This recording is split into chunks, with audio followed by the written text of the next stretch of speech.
اللہ ایک اور مثال بیان فرماتا ہے کہ ایک غلام ہے جو بالکل دوسرے کے اختیار میں ہے اور کسی چیز پر قدرت نہیں رکھتا،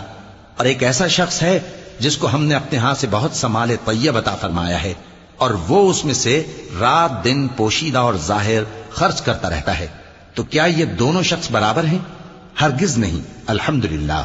لیکن ان میں سے اکثر لوگ نہیں سمجھ رکھتے۔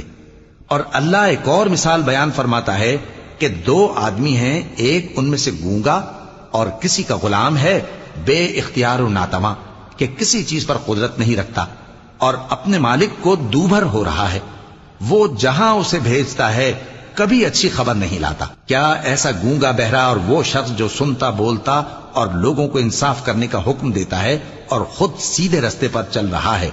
دونوں برابر ہو سکتے ہیں؟ اور آسمانوں اور زمین کا بھید اللہ ہی کے پاس ہے، اور اللہ کے نزدیک قیامت کا آنا